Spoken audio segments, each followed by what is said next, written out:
السلام عليكم ورحمة الله وبركاته. أهلا بكم في قناة كروشيه يوتيوب مع سهام البنهاوي. النهاردة هنعمل جاكيت بناتي زي ما احنا شايفين كده، شكله جميل جدا. طبعا الألوان انتي بتتحكمي فيها، عايزة تعمليها سادة أو تعمليه ألوان، طبعا ده بيرجع لك. ده شكل الجاكيت، دي الأكمام والأسورة.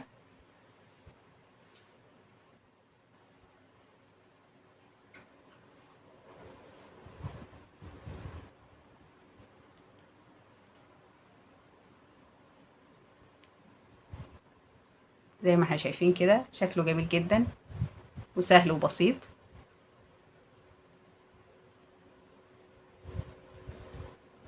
طبعا عدد الزراير انتي بتتحكمي فيها، عايزة تعملي الجاكيت كله زراير، طبعا ده بيرجع لك.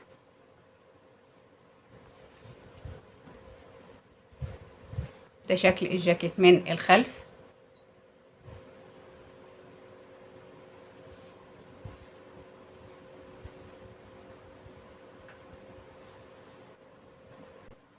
الخيط اللي احنا استخدمنا خيط برنسيس سوفتي، معاه ابرة رقم 3.5. المزورة مهمة جدا معانا للقياس. في البداية احنا اشتغلنا قطعة مستطيلة من العواميد، طبعا العواميد سهل عليكم، فاحنا هنشتغل على طول، هنشتغل قطعة مستطيلة بدوران الصدر.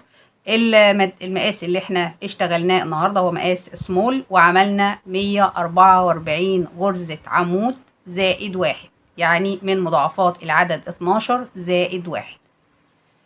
فالمقاس الأكبر هنزود 12 غرزة، كل ما نرتفع مقاس هنزود 12 غرزة.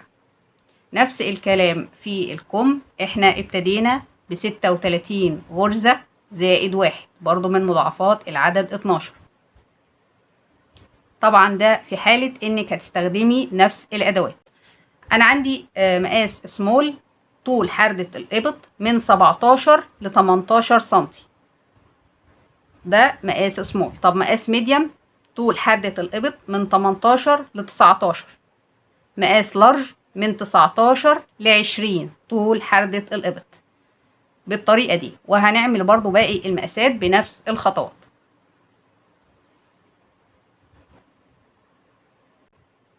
واي استفسار نكتبه في التعليقات وانا ان شاء الله هرد عليكم. ولأول مرة تشوف اعمالي ما تنسيش تدوسي على الزر الاحمر اللي تحت الفيديو، وتدوسي على الجرس عشان يوصلك كل جديد، ونتابع مع بعض الخطوات.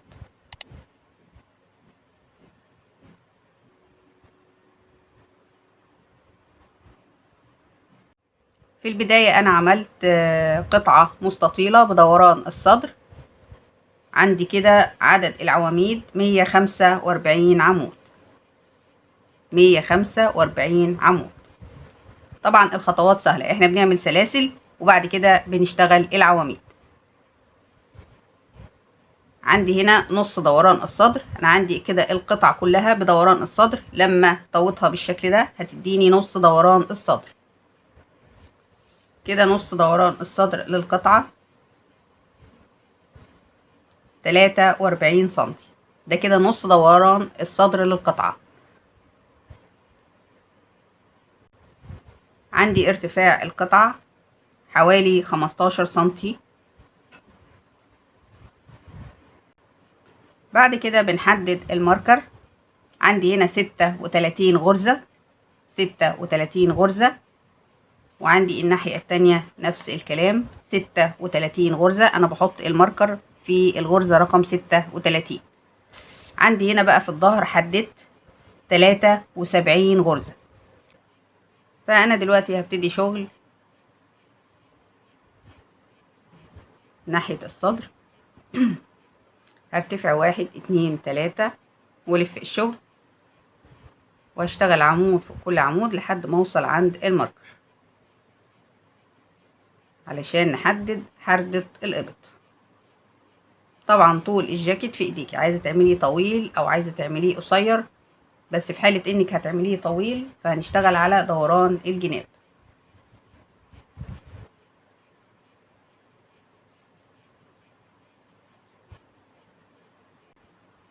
وصلت عند حردة الابط، عندي 5 غرز، ادي 1 2 3 4 5 الغرزة اللي فيها الماركر. هشتغل نص عمود، بعد كده غرزة حشو، بعد كده سلسلة، واسيب غرزة واروح للي بعدها اخد منزلقة. وعندي غرزة اللي فيها الماركر ما اشتغلتش فيها، انا كده بحدد بس الجزء ده اللي هو حرد ناحية الصدر، ناحية الصدر. هلف الشغل واشتغل منزلقة في منزلقة لحد ما اوصل عند العمود. انا كده فوق النص عمود منزلقة، وفوق العمود منزلقة، وارتفع سلسلتين 1 2، واسيب عمود واروح للي بعده واشتغل عمود، كده تناقص. بعد كده عمود فوق كل عمود.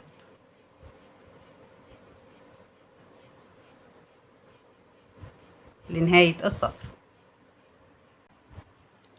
انا كده خلصت السطر وارتفعت 3 سلاسل واشتغلت عمود فوق كل عمود لحد ما وصلت عند حردة الإبط. انا كده عندي 3 غرز، ادي 1 2 3. فاجي هنا اخد عمود غير مكتمل، واجي هنا في اخر غرزة، طبعا اسيب غرزة واروح لاخر غرزة واخد عمود غير مكتمل واخدهم في حلقة واحدة. يبقى انا كده عملت 3 سطور تناقص، ادي 1 2 3. هشتغل بعد كده 3 سطور من غير تناقص، هشتغل غرزة فوق كل غرزة، 1 2 3، ولف الشغل واشتغل غرزة فوق كل غرزة. هشتغل 3 سطور.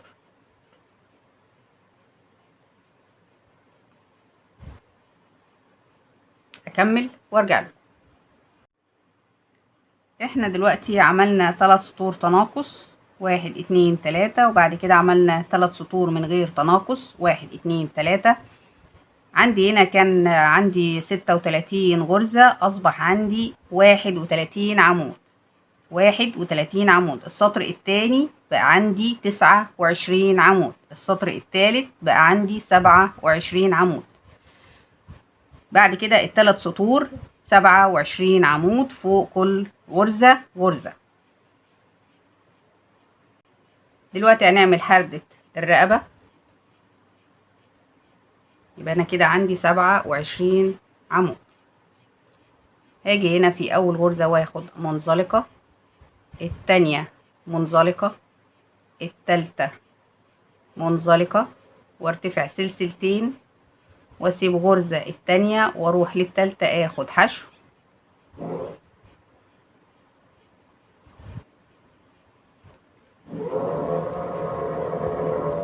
غرزة حشو، كمان غرزة حشو، بعد كده نص عمود، كمان نص عمود، بعد كده اشتغل عمود فوق كل عمود لنهاية السطر.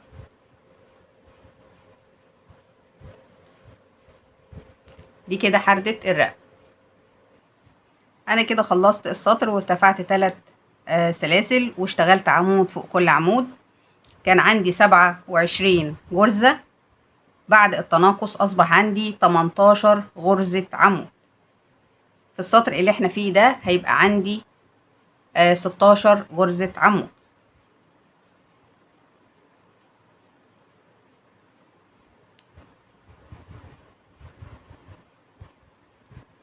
وصلت لاخر 3 عواميد، 1 2 3.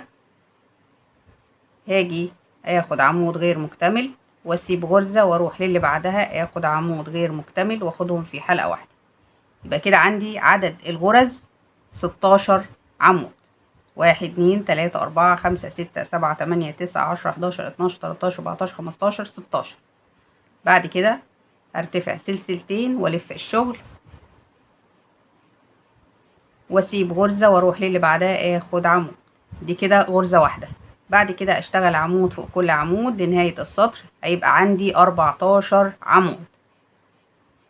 السطر اللي بعده هشتغله نفس الخطوات، هيبقى عندي 12 عمود. اخلص السطر ده والسطر اللي بعده وارجع لكم. انا كده وصلت للسطر اللي اصبح عندي عدد العواميد 12 عمود. 1 2 3 4 5 6 7 8 9 10 11 12. يبقى كده انا عملت كام سطر تناقص؟ 1 2 3 4.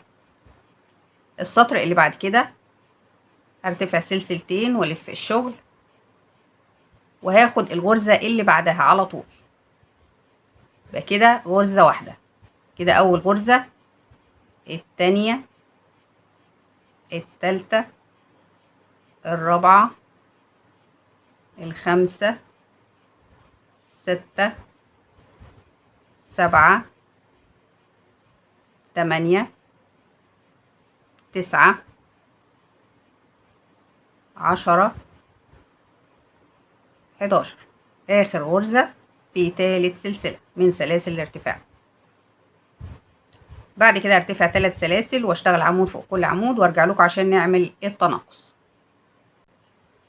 وصلت عند التناقص وهاخد آخر غرزتين في غرزة واحدة، آخر غرزتين بالشكل ده. كده أصبح عندي 10 عواميد. 10 عواميد. السطر اللي بعده هيبقى عندي 9 عواميد. أكمل وارجع لكم. بعد ما خلصت سطر التناقص أصبح عندي 9 عواميد. 1 2 3 4 5 6 7 8 9. السطر الأخير هيبقى عمود فوق كل عمود، يبقى عندي 9 عواميد. 1 2 3 ولف الشغل واشتغل غرزة فوق كل غرزة. كده الغرزة التانية، التالتة، الرابعة، الخامسة، 6، 7، 8، واخر غرزة 9. واخد سلسلة الامان واقص الخيط بالشكل ده. يبقى كده حردة الباط ودي حردة الرقبة. عندي طول حردة الإبط من أول السطر، من أول سطر احنا اشتغلناه تناقص لحد الكتف، عندي 17 سنتي زي ما احنا شايفين كده. عندي طول حردة الرقبة من 9.5 ل10 من أول السطر اللي احنا اشتغلنا فيه تناقص، من 9.5 ل10 سنتي. بعد كده من نفس الاتجاه اللي احنا اشتغلنا فيه الحردات هنشتغل فيه الجنب التاني.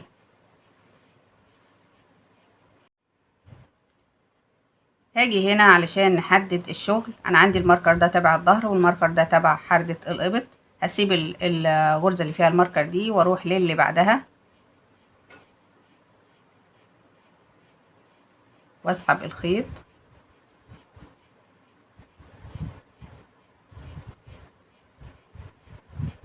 بعد كده اخد سلسلة واسيب غرزة واروح للي بعدها اخد حشو. بعد كده نص عمود. بعد كده عمود فوق كل غرزة، عمود فوق كل غرزة. هيبقى عندي 31 عمود. اعد الغرز بتاعتي عشان الاتنين القطعتين او الجزئين، الصدر ده والصدر التاني، يبقوا الاتنين قد بعض بالظبط. يبقى عندي 31 عمود. انا كده اشتغلت 28 عمود، وعندي هنا اخر 3 عواميد هاخدهم في غرزة واحدة بالشكل ده. عمود غير مكتمل واسيب غرزة واروح للي بعدها اخد عمود غير مكتمل في غرزة واحدة بالشكل ده. يبقى كده اصبح عندي 29 عمود. هرتفع سلسلتين والف الشغل واسيب غرزة واروح للي بعدها اشتغل عمود. يبقى كده عمود واحد.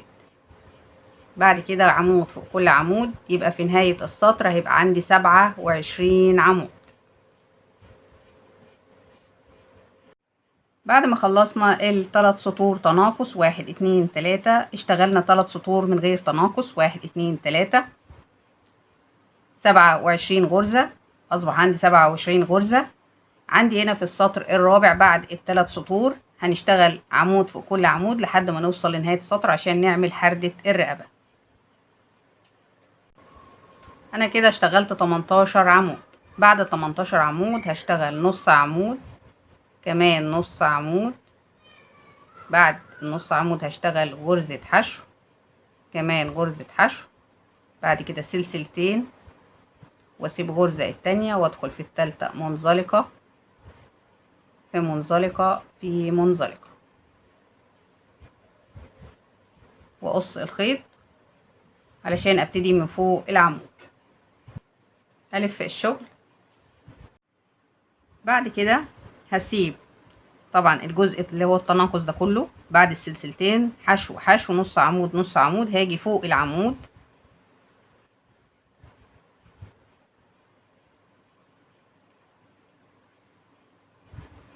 وارتفع سلسلتين واسيب غرزة واروح للتانية واشتغل عمود. كده غرزة واحدة، بعد كده التانية، التالتة، لنهاية السطر، عمود فوق كل عمود. بعد ما خلصت السطر ارتفعت 3 سلاسل واشتغلت عمود فوق كل عمود. انا عندي هنا اول سطر في التناقص كان عندي 18، بعد كده 16، السطر اللي احنا فيه 14 عمود. ده كده الغرزة رقم 14. انا اشتغلت عمود غير مكتمل وسبت غرزة واروح للتالتة اللي هي الاخيرة واخد عمود غير مكتمل في غرزة واحدة بالشكل ده. هرتفع سلسلتين والف الشغل. السطر ده هيبقى عندي 12 غرزة عمود، هسيب غرزة واروح للي بعدها، كده غرزة واحدة، بعد كده عمود فوق كل عمود لنهاية السطر. هيبقى عندي في نهاية السطر 12 غرزة عمود. انا كده اشتغلت في حردة الرقبة، ادي السطر التاني التالت الرابع.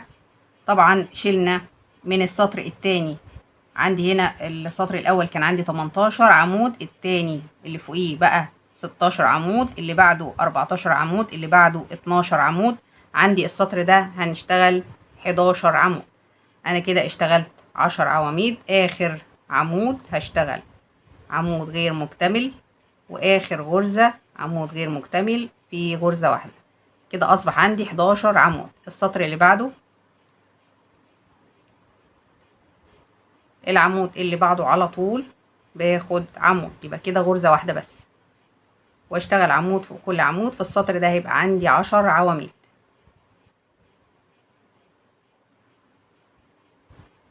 السطر اللي بعده هيبقى عندي 9 عواميد. انا كده خلصت السطر واصبح عندي 9 عواميد. السطر الاخير 1 2 3، هرتفع 3 سلاسل وهشتغل عمود فوق كل عمود. السطر ده هيبقى عندي برضو 9 عواميد لان هشتغل عمود فوق كل غرزة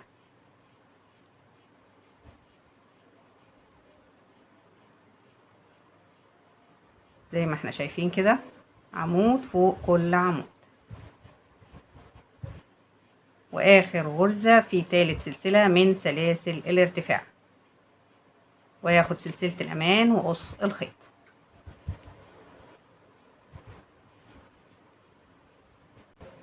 بعد ما خلصت السطور زي ما احنا شايفين، عندي هنا نهاية الخيط في الاتجاه ده، نفس الكلام الخيط في الاتجاه ده، علشان احنا اشتغلنا في اتجاه واحد ونهينا برضو في اتجاه واحد، نفس الاتجاه. احنا كده اشتغلنا 14 سطر، 1 2 3 4 5 6 7 8 9 10 11 12 13 14. عندي هنا بقى في الظهر عندي الجزء اللي هشتغله هنا نفس الخطوات اللي احنا اشتغلناها في الاتجاه ده، نفس الخطوات. هنشتغل برضو الثلاث سطور تناقص، وبعد كده هنشتغل غرزة فوق كل غرزة. عندي الاتجاه اللي هنا في الظهر هو نفس الاتجاه اللي موجود هنا في التناقص، فعندي الظهر هيبقى 3 سطور تناقص وبعد كده اشتغل عمود فوق كل عمود. واخر سطرين في الظهر هننهيهم مع بعض. يعني احنا قلنا ان احنا اشتغلنا 14 دور، فاحنا هنشتغل في الظهر 12 دور منهم 3 تناقص، واخر سطرين هنشتغلهم مع بعض. احنا دلوقتي خلصنا الظهر زي ما احنا شايفين كده، واشتغلنا سطرين. هنعمل السطرين التانيين قدامكم، وده شكل حردة الإبط، وده حردة الرقبة.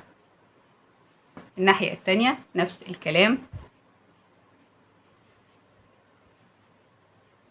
حردة الإبط وحردة الرقبة.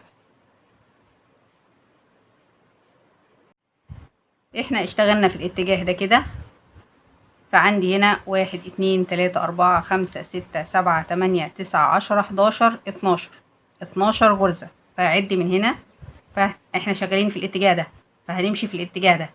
هعد 1 2 3 4 5 6 7 8 9 10 11 12 في الغرزة رقم 12.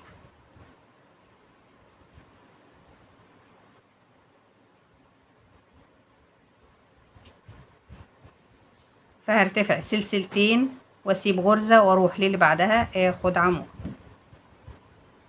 كده غرزة واحدة، التانية، التالتة، الرابعة، الخامسة، الستة، السبعة، التامنة، التاسعة، العشرة. يبقى كده عندي 10 غرز. هرتفع 1 2 3 والف الشغل،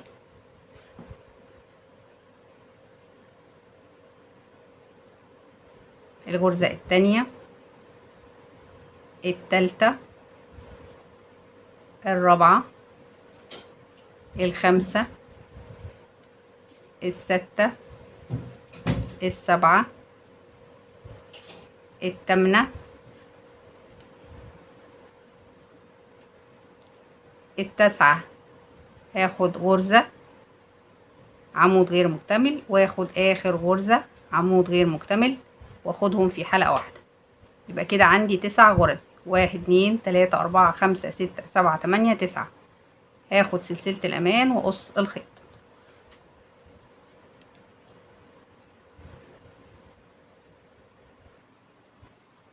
احنا قلنا ان احنا اشتغلنا في الاتجاه ده ونهينا في الاتجاه ده. هنلاقي اتجاه الخيط واحد زي ما احنا شايفين كده، اتجاه الخيط. معنى كده ان احنا شغالين صح. عدد الادوار احنا اشتغلنا 14 دور، برضو في الظهر اشتغلنا 14 دور. ادي كده 1 2 3 4 5 6 7 8 9 10 11 12 13 14. بعد كده بنضم الطرفين على بعض وبنخيط غرزة قصاد غرزة. انا عندي هنا 9 عواميد وعندي في الخلف 9 عواميد، فهخيط غرزة قصاد غرزة.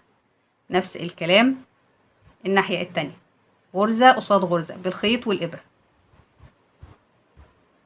زي ما احنا شايفين ده الكم بتاعنا. انا عندي هنا الاسورة الخاصة بالكم طولها 10 سنتي، فانا لما اجي اعمل الكم هسيب حوالي 10 سنتي او على حسب طول الاسورة انت عايزاه قد ايه. فانا هسيب طول 10 سنتي وابتدي اخد السلاسل من بعد كده، سلاسل الكم اللي هو الجزء ده، سلاسل الكم. انا كده عملت 37 عمود بنقسهم مع بعض زي ما احنا شايفين كده، ادتني 21 سنتي. 21 سنتي زي ما احنا شايفين كده، 21 سنتي. بعد ما اشتغلت ال37 عمود، السطر اللي بعد كده هرتفع 1 2 3 والف الشغل واشتغل في نفس المكان عمود. بعد كده عمود فوق كل عمود. السطر ده كده تزايد في اوله وتزايد في اخره.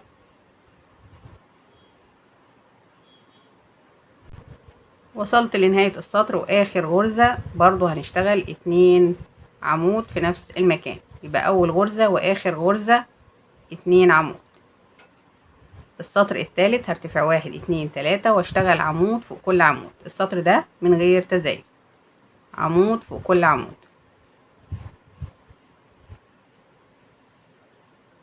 يبقى كده السطر الاول من غير تزايد، السطر الثاني تزايد، السطر الثالث من غير تزايد. كده خلصت السطر الثالث، وقلنا ان السطر الثالث زي السطر الاول، غرزة فوق كل غرزة. السطر الرابع نفس الكلام، 1 2 3 ولف الشغل. برضو هنشتغل عمود فوق كل عمود، عمود فوق كل عمود.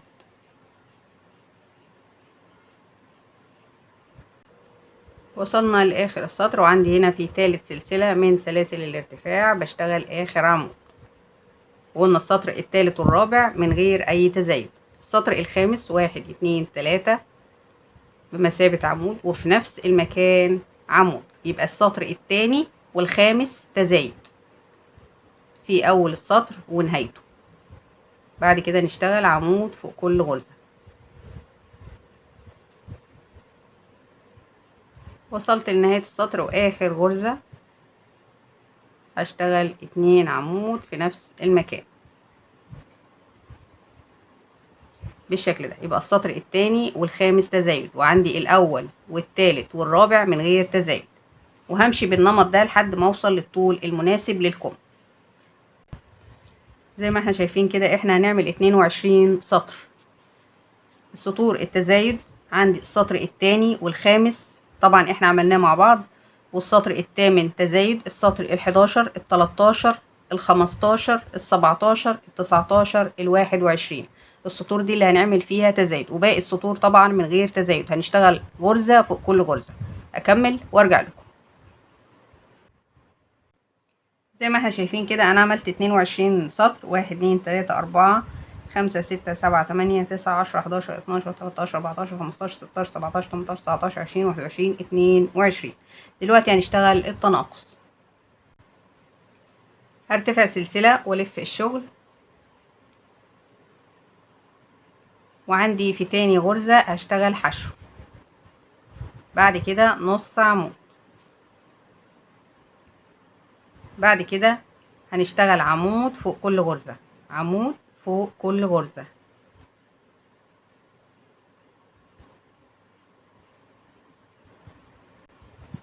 وصلت لاخر 3 غرز هشتغل نص عمود، بعد كده غرزة حشو، بعد كده سلسلة، واقفل بمنزلقة. هلف الشغل، هشتغل منزلقة في منزلقة في منزلقة. انا كده فوق العمود، انا كده فوق العمود. هشتغل سلسلتين واسيب غرزة واروح للتانية او التالتة هاخد عمود. انا كده ارتفعت سلسلتين وسبت غرزة ورحت الغرزة التالتة واشتغلت عمود، بعد كده اشتغل عمود فوق كل عمود.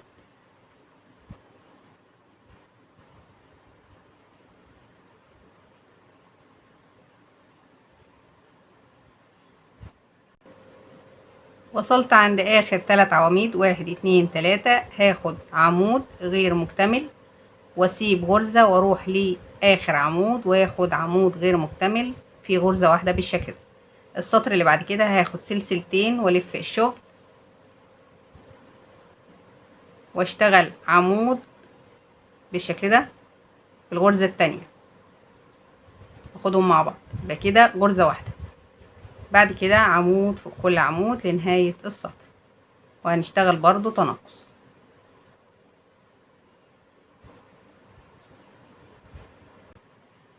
وصلت لاخر غرزتين، اخر غرزتين هناخدهم تناقص بالشكل ده. السطر اللي بعد كده 1 2 والف الشغل وهسيب غرزة واروح للي بعدها واخد عمود. انا كده اشتغلت السطر التاني التالت الرابع. السطر التاني هو تكرار للسطر الرابع في التناقص، بعد كده هشتغل غرزة فوق كل غرزة لحد نهاية السطر. وصلت لنهاية السطر وعندي 3 غرز، هاخد عمود غير مكتمل واسيب غرزة واروح للي بعدها اخد عمود غير مكتمل واخدهم في حلقة واحدة، واكرر السطر. بعد كده السطر الثالث هنكرره في السطر رقم 5. يبقى كده السطر الاول، كده السطر الاول، بعد كده السطر الثاني الثالث الرابع، بعد كده هنكرر السطر الثالث في السطر الخامس، والسطر السادس هنكرره في السطر اللي هو السطر الرابع، بعد كده السطر السابع هو تكرار للسطر رقم 3. انا كده وصلت للسطر السابع. ادي كده 1 2 3 4 5 6 7، السطر رقم 8.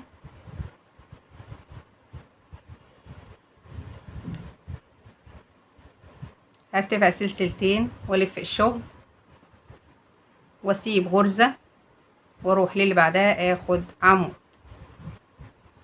بعد كده الغرزة الرابعة والخامسة برضو هشتغلها عمود غير مكتمل بالشكل ده. بعد كده اشتغل غرزة فوق كل غرزة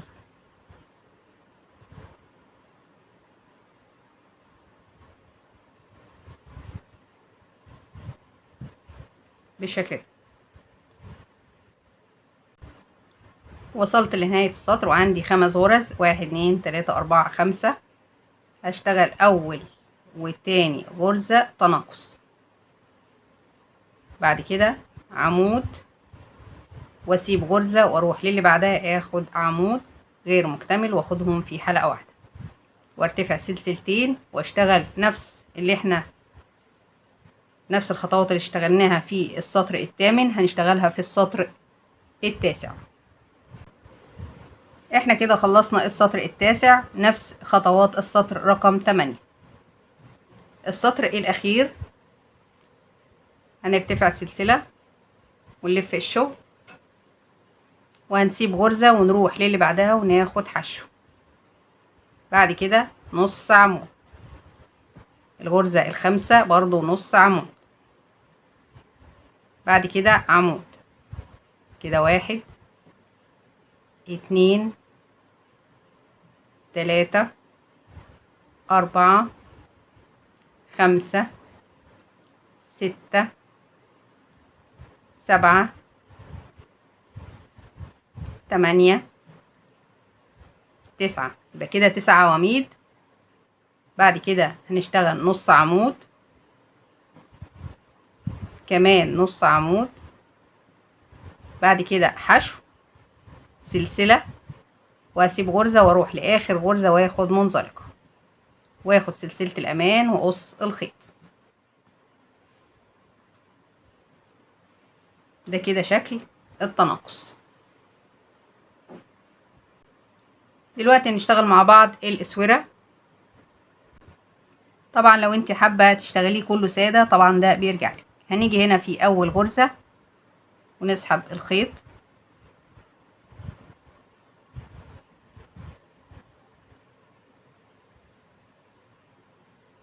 ونرتفع سلسلة وفي نفس المكان غرزة حشو.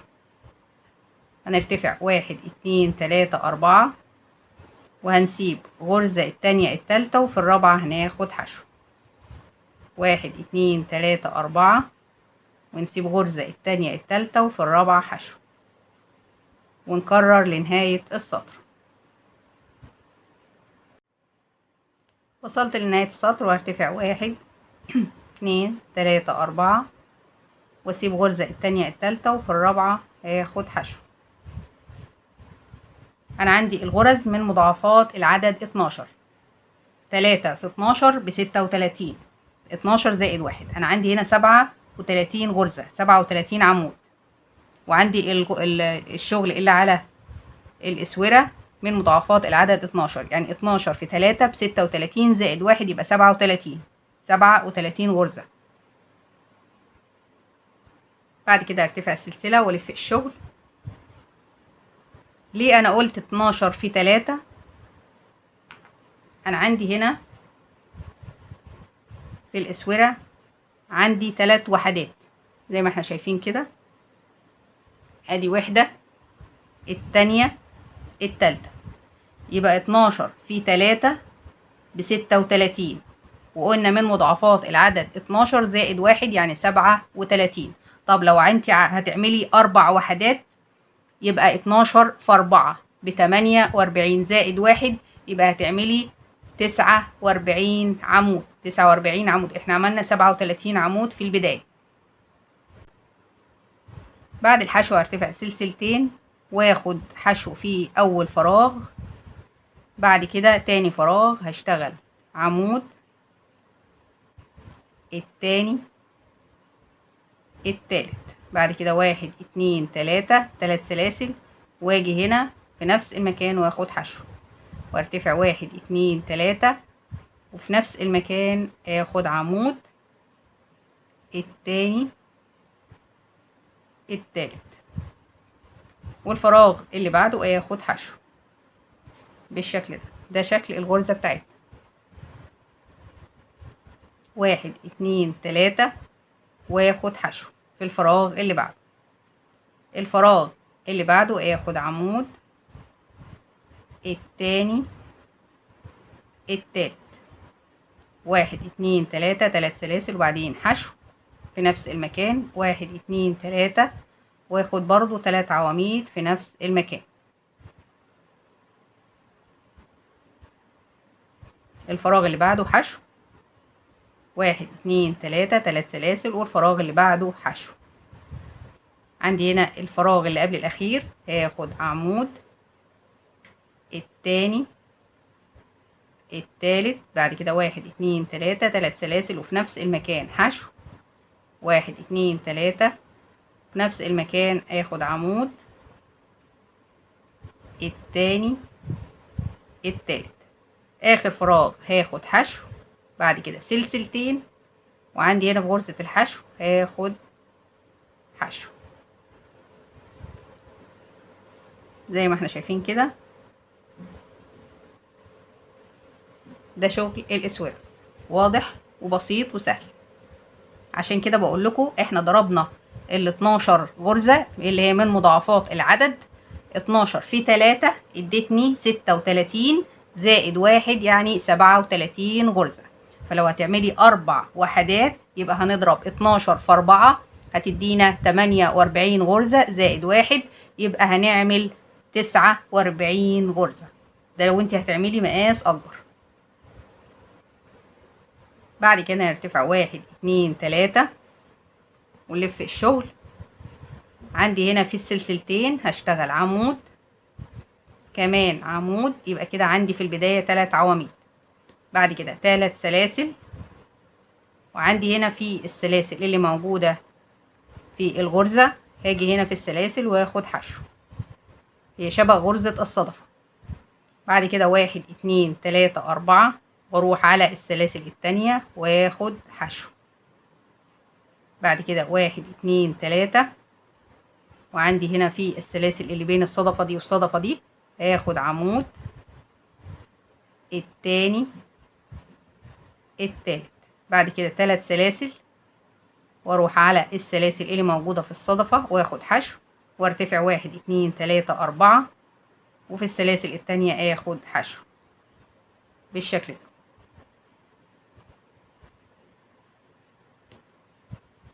بعد كده 1 2 3 واروح على الفراغ اللي بين الصدفتين واخد عمود التاني التالت، واخد 1 2 3 3 سلاسل، واجي هنا عندي في السلاسل اللي موجودة في الصدفة اخد حشو، وارتفع 1 2 3 4 والسلاسل التانية هاخد حشو، 1 2 3 3 سلاسل، واجي هنا في اخر فراغ اللي هما من السلسلتين اخد عمود التاني، وعندي في غرزة الحشو هاخد عمود بالشكل ده.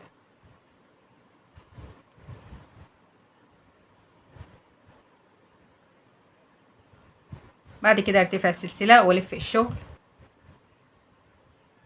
واخد حشو في نفس المكان، وارتفع سلسلتين واجي هنا في الفراغ اخد حشو.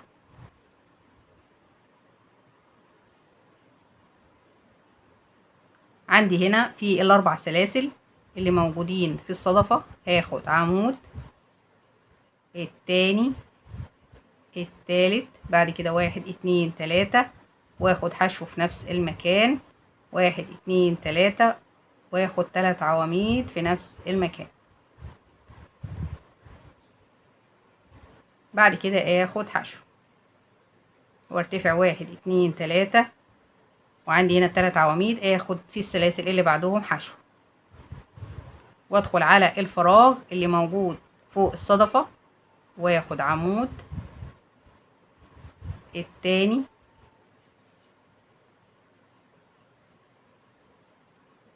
التالت. بعد كده 1 2 3 3 سلاسل وحشو في نفس المكان، 1 2 3. بعد كده 3 عواميد في نفس المكان، بعد كده حشو، وكرر لنهاية السطر.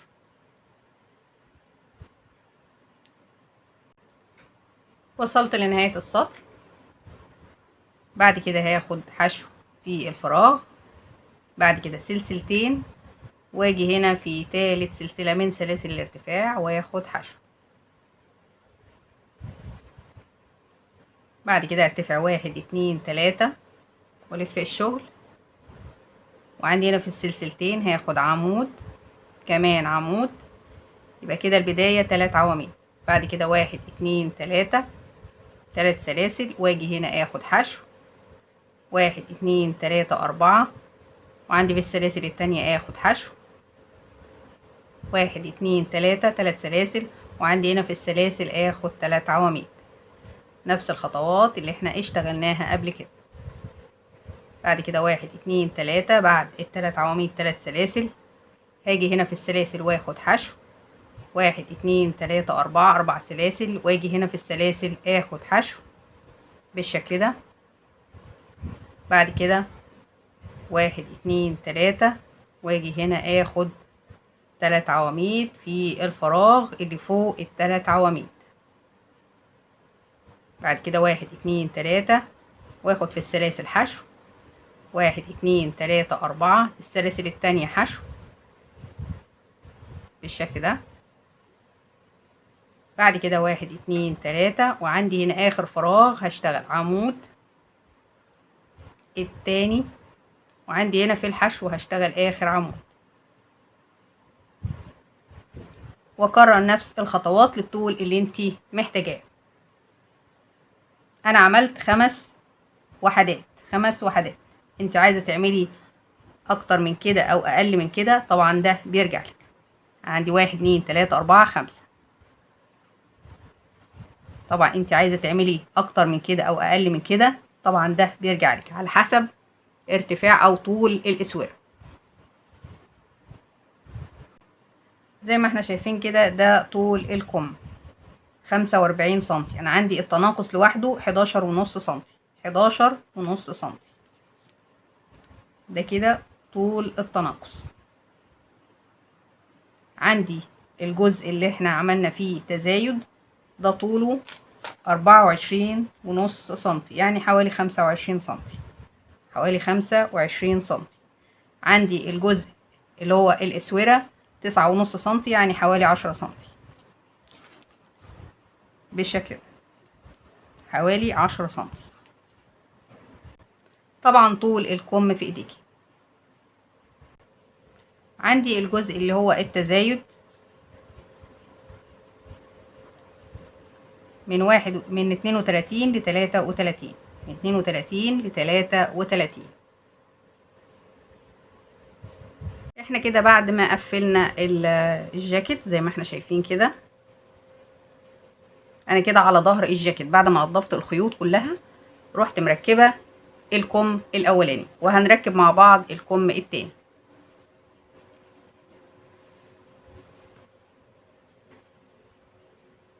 طبعا الشغل على الظهر.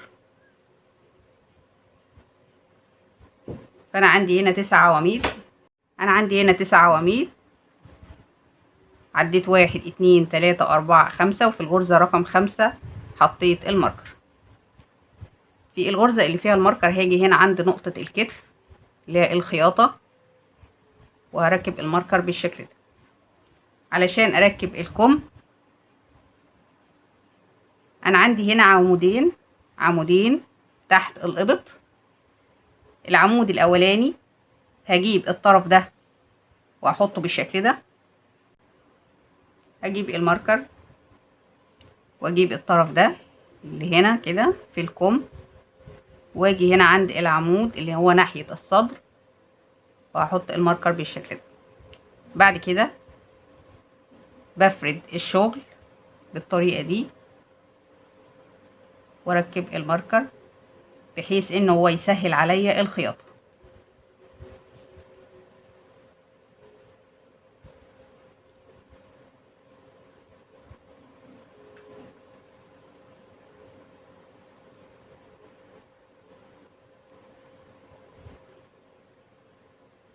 نفس الكلام الناحية التانية.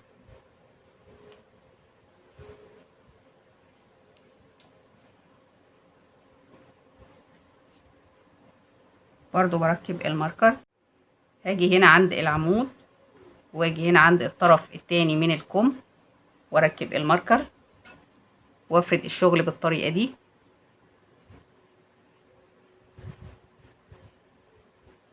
طبعا الطريقة دي اللي هو تركيب الماركر احسن كتير قبل ما تخيطي.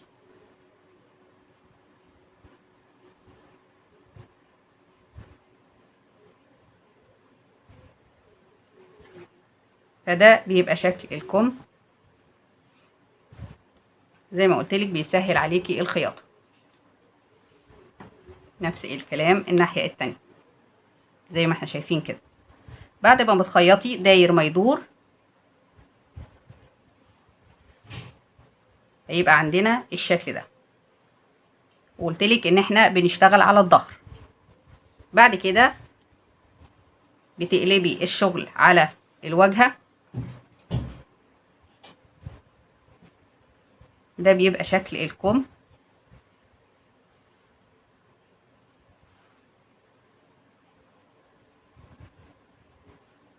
طريقة سهلة وبسيطة.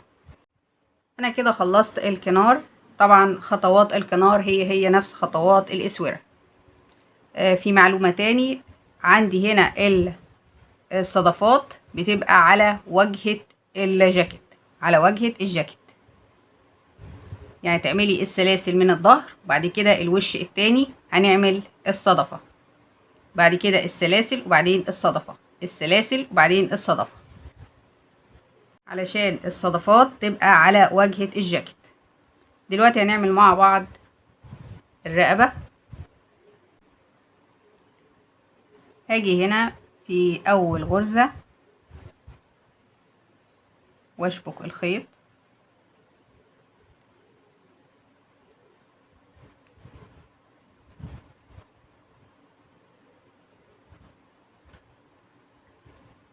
وارتفع سلسلة،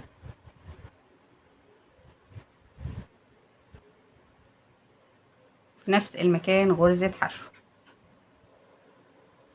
الغرزة اللي بعدها حشو، هشتغل حشو داير ما يدور حوالين الرقبة من مضاعفات العدد 3 زائد 1، 3 زائد 1. بتعدي غرز الحشو اللي انتي اشتغلتيها. اكمل وارجع لكم. انا كده وصلت لنهاية السطر زي ما احنا شايفين، واشتغلت غرز الحشو من مضاعفات العدد 3. هرتفع سلسلة والف الشغل واخد حشو واشتغل فوق كل غرزة غرزة حشو.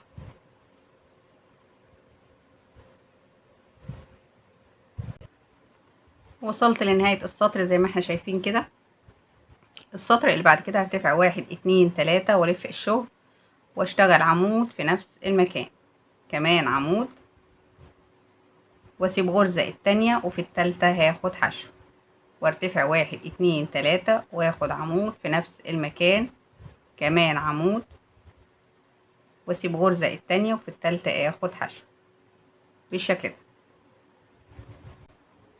واكرر لنهاية الرقبة. ارتفع 1 2 3 وفي نفس المكان اخد عمود، كمان عمود،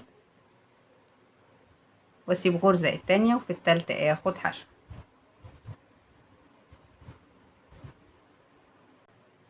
انا كده وصلت لنهاية السطر، واقفل في اخر غرزة غرزة حشو بالشكل ده. انا عندي كده 28 وحدة، 28 وحدة في 3، 28 وحدة في 3 ادتني 84 غرزة حشو زائد 1، يبقى هنعمل 85 غرزة حشو. بعد كده هناخد سلسلة الأمان ونقص الخيط. هننضف الخيوط في ظهر الشغل بالشكل ده.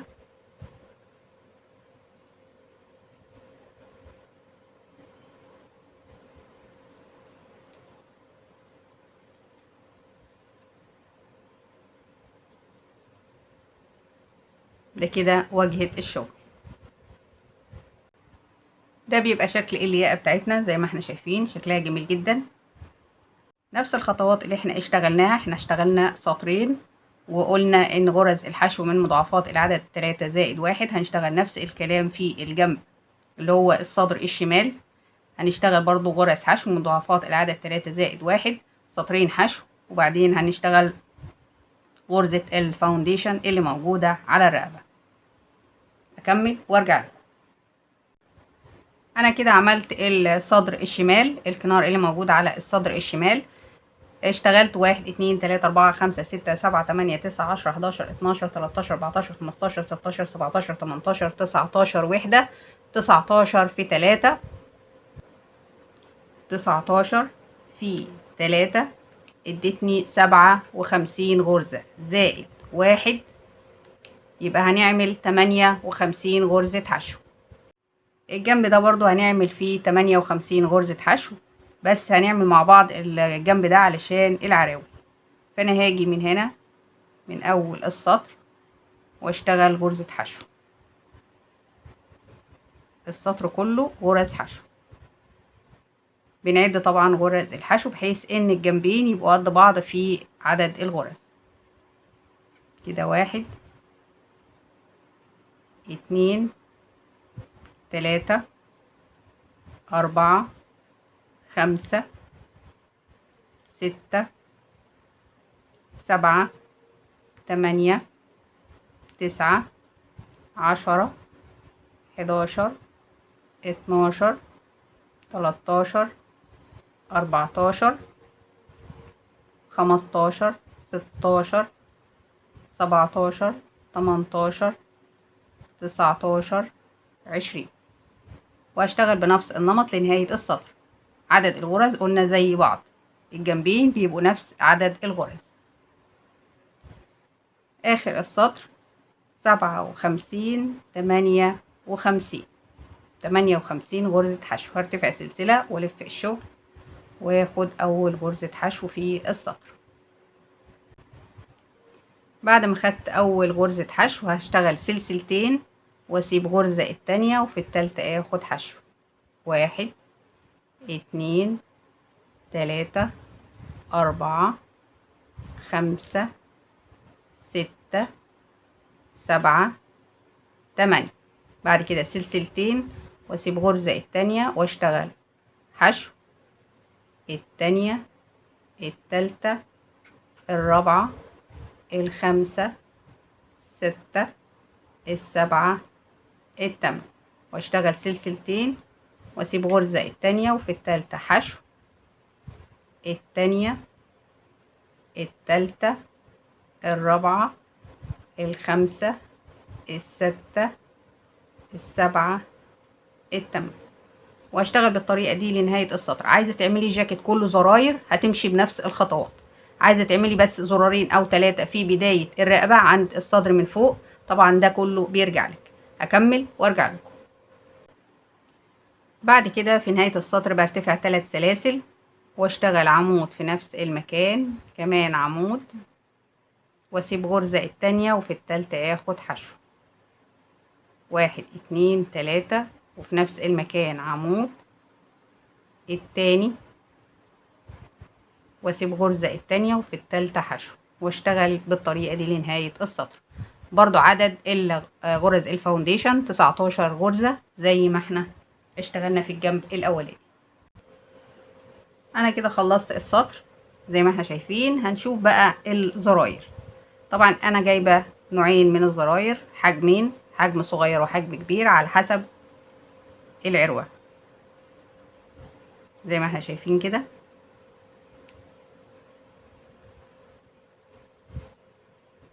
فانا هختار الحجم الكبير.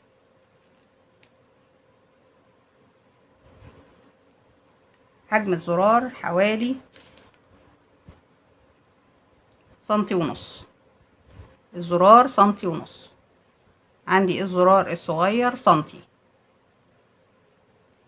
دلوقتي انا ركبت اول زرار في اول وحدة علشان عندي العروة الاولى في اول وحدة في الجنب اللي على اليمين اللي هو الصدر اللي على اليمين. الزرار التاني هعد 1 2 من بعد العروة الاولى، 1 2 اهو زي ما احنا شايفين في التالتة العروة التانية، فاعد 1 2 في الناحية التانية برضو في نفس المكان. عندي العروة التالتة بعد 1 2 وفي التالتة عندي العروة اهي الناحية اللي قصادها اعد 1 2 وفي الناحية او في العروة اللي قصادها هحط برضو مكان الزرار. سهلة وبسيطة جدا. كده الفيديو خلص معانا زي ما احنا شايفين، وده شكل الجاكيت بعد ما خلص.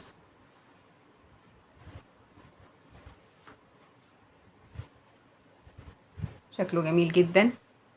طبعا الالوان انتي اللي بتختاريها.